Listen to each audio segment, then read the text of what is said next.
পাট শাক কিন্তু সবাই একটু বেশি পছন্দ করে, আর এই রেসিপিটা সবাই তৈরিও করে নিতে পারে।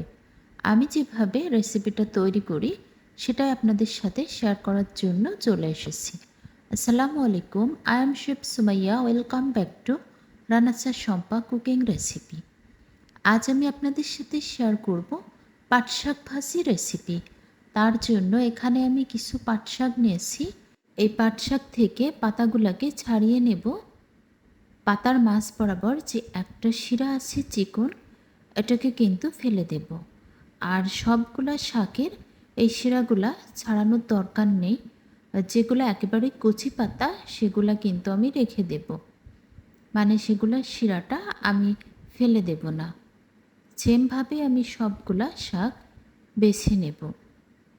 আপনারা যারা যারা আমার ভিডিওটা দেখতেছেন কিন্তু এখনও লাইক দেন নাই, আমার ভিডিওটার কোনো অংশ যদি ভালো লেগে থাকে অবশ্যই একটা লাইক দিয়ে দেবেন, কারণ আপনাদের একটা লাইক আমার এই ভিডিওটা শেয়ারের জন্য কাজ করবে। আশা করি বুঝতেই পারছেন আমি কিভাবে করে এই পাট শাকগুলোকে বেছে নিচ্ছি। আমার বাসা বাংলাদেশের চুয়াডাঙ্গা জেলাতে। এই জেলাতে পাট শাকগুলো অ্যাভেলেবল পাওয়া যায় না, খুবই রেয়ার এটা। এগুলোকে আমি সেমভাবে বেছে নিয়েছি। এখন খুবই পরিষ্কার পানি দিয়ে এটাকে পরিষ্কারভাবে ধুয়ে নেব।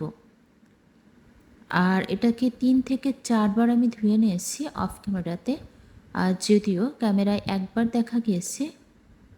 এখন আমি এই শাকগুলা থেকে পানি ছেঁকে উঠিয়ে নেব, আর পানিটাকে আমি ঝুড়িতে রেখে দেব। সেটাতে রেখে দিলে পানিটা কিন্তু একেবারেই ঝরে যাবে। দেখতে পারছেন আমার পানিটা কত বেশি স্বচ্ছ হয়ে গেছে। আর এরকম স্বচ্ছ পানি 3-4 বার ধুলেই কিন্তু চলে আসবে। ধুয়ে নেওয়া হয়ে গেছে। আমি এখন এটাকে রেখে দিচ্ছি। আমি এগুলাকে কেটে নেব না, এভাবেই আমি আজকের রেসিপিটা তৈরি করব। আশা করি আমার আজকের পাট শাকের রেসিপি আপনাদের কাছে অনেক বেশি ভালো লাগবে। পাট শাক ভাজির জন্য আমি চুলাতে চলে এসেছি। এখন একটা কড়াইয়ে প্রথমে পাট শাকগুলোকে দিয়ে নিচ্ছি। এবার আমি দিয়ে দেব কিছু কাঁচামরিচ চিরা। আমি একটু মরিচের পরিমাণটা বেশি খাই, এর জন্য মরিচটা বেশি দিয়ে নিয়েছি। দিয়ে দিচ্ছি একটা রসুন, আমি কুচি করে নিয়েছিলাম সেটা। দিয়ে দিচ্ছি স্বাদ মতো লবণ। এখন আমি এটাকে একটু মিক্সড করে নেব। তারপর একটা ঢাকনা দিয়ে ঢেকে শাকগুলোকে ভাপিয়ে নেব। আর আপনারা কে কীভাবে এই পাট শাক রান্না করেন সেটা কিন্তু আমার কমেন্ট বক্সে জানাবেন। আসলে আমি কখনোই পাট শাক খেয়েছিলাম না।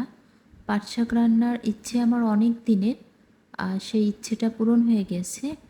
আর পাট শাকটা এত বেশি মজার হয়, আসলে অন্যান্য যে সকল শাক রয়েছে, যে একবার পাট শাক খাবে সে কিন্তু অন্যান্য কোনো শাক আর খেতে চাইবে না।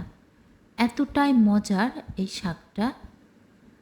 আমি ফার্স্ট টাইম খেয়েছিলাম, আমার কাছে তো খুবই ভালো লেগেছে। দেখতে পারছেন কিভাবে করে আমি শাকটাকে ভাপিয়ে নিচ্ছি।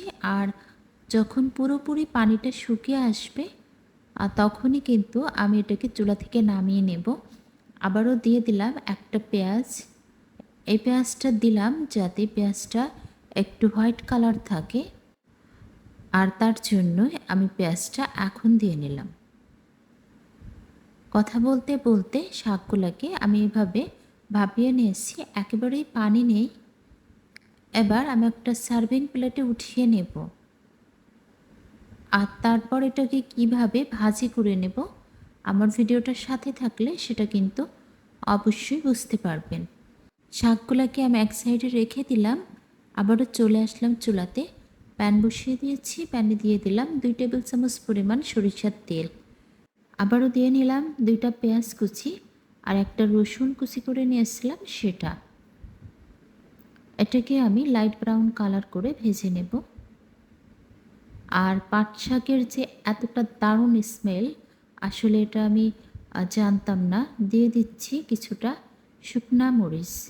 এই শুকনা মরিচটা দিলে যেমন এর টেস্ট ভালো আসবে আর এটা কিন্তু অনেক বেশি কালারফুল হবে।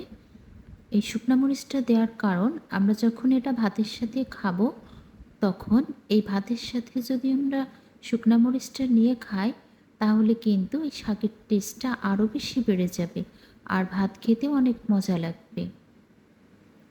এখন আমি দিয়ে নেব সেই ভাপিয়ে নেওয়া পাট শাকগুলাকে। আর পাট শাকগুলাকে আমি কিভাবে রান্না করব সেটা দেখতেই পারবেন আমার ভিডিওটার সাথে থাকলে। যারা যারা আমার চ্যানেলটি সাবস্ক্রাইব করেছেন সবাইকে অসংখ্য অসংখ্য ধন্যবাদ। আর যারা এখনও সাবস্ক্রাইব করেননি আমার ভিডিওটির কোনো অংশ যদি ভালো লেগে থাকে অবশ্যই আমার চ্যানেলটি সাবস্ক্রাইব করে আমার পাশেই থেকে যেতে পারেন। আর এই পাট শাকগুলোকে একটু এভাবে ছাড়িয়ে ছাড়িয়ে কিন্তু ভেজে নিতে হবে। আমি তো রান্নার পর এই পাট শাকটা শুধু শুধুই অর্ধেক খেয়ে নিয়েছিলাম, আমার কাছে এতটা মজার লেগেছিল। পাট শাক ভাজি হয়ে গেছে, আমি কড়াইটা চুলা থেকে নামিয়ে নিয়েছি। এখন একটা সার্ভিং প্লেটে উঠিয়ে নেব। আপনাদের কাছে আমার এই পাট শাক ভাজির রেসিপিটা কেমন লেগেছে সেটাও কিন্তু জানাবেন। আর কালারটা জাস্ট অসাধারণ হয়েছিল।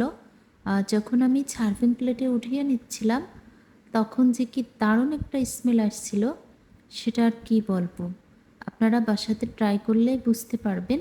আর যারা পাট শাক কন্টিনিউ রান্না করেন তাদের তো আর বলার কিছু নেই, তারা তো জানেন আর যে এর টেস্ট কতটা। যারা যারা এতক্ষণ আমার রেসিপিটার সাথেই ছিলেন সবাইকে অসংখ্য অসংখ্য ধন্যবাদ। সবাই ভালো থাকবেন, সুস্থ থাকবেন, ফিরে আসবো ইনশাল্লাহ আবারও নেক্সট কোনো রেসিপি নিয়ে। আসসালামু আলাইকুম, আল্লাহ হাফিজ, থ্যাংকস ফর ওয়াচিং। দয়া করে খাবার নষ্ট করবেন না, প্লিজ ডোন্ট ওয়েস্ট ফুড।